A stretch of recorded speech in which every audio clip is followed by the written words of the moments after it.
Olá, gente, voltei, para a nossa terceira aula, aula de religião, certo? E para a nossa aula de religião, nós iremos ler alguns versículos da Bíblia, para a gente responder às atividades, certo?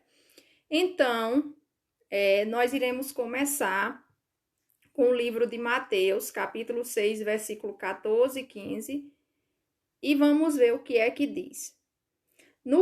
No versículo 14 diz assim: Pois se perdoarem as ofensas uns dos outros, o Pai Celestial também perdoará vocês. Mas se não perdoarem uns aos outros, o Pai Celestial não perdoará as ofensas de vocês. Então, o que isso quer dizer?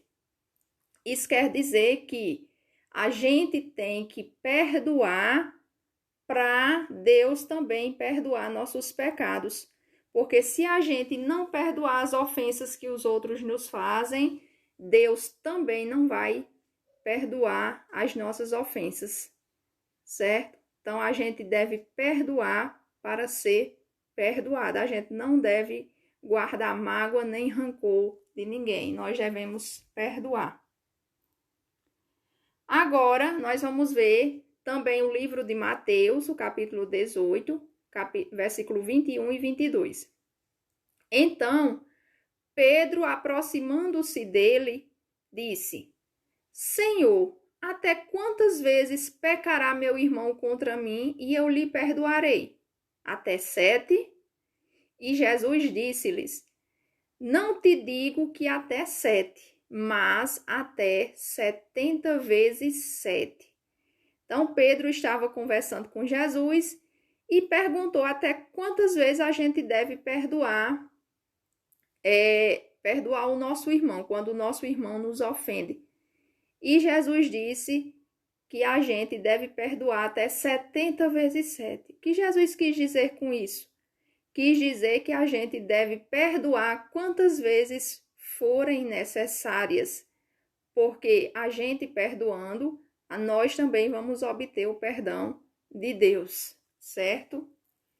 Agora, nós vamos ver o que é que diz em Marcos, capítulo 11, versículo 25 e 26. E quando estiverem orando, se tiverem alguma coisa contra alguém, perdoe-nos, para que também o Pai Celestial perdoe os seus pecados. Mas se vocês não perdoarem, também o seu Pai que está nos céus não perdoará os seus pecados. Então, em Marcos, volta a falar também a mesma coisa que falou no livro de Mateus, que a gente deve perdoar para ser perdoado. Se a gente não perdoar, Deus não nos perdoará. Agora, vamos à atividade da apostila. Aí vocês vão pegar a apostila de vocês na atividade de religião e vão responder essas 3 perguntas. Nesses 3 livros aí, tratam de um assunto em comum. Que assunto é esse? Qual é o assunto que está falando esses 3 versículos da Bíblia que nós lemos? A segunda questão. O que devemos fazer para que Deus perdoe os nossos pecados? De acordo com o que a gente leu aí, o que é que a gente deve fazer para que Deus perdoe os nossos pecados? E a terceira questão. No livro de Mateus, Pedro faz uma pergunta a Jesus. Que pergunta é essa? E o que Jesus respondeu? Então, nós vimos aí qual foi a pergunta que Pedro fez a Jesus e o que foi que Jesus respondeu. Vocês irão fazer, certo? Vocês irão dizer qual foi a pergunta e qual foi a resposta de Jesus. Então, essa foi a nossa atividade de religião, certo? Nossa atividade de religião. E daqui a pouco eu volto com a última aula, com a quarta e última aula, que é a aula de ciências.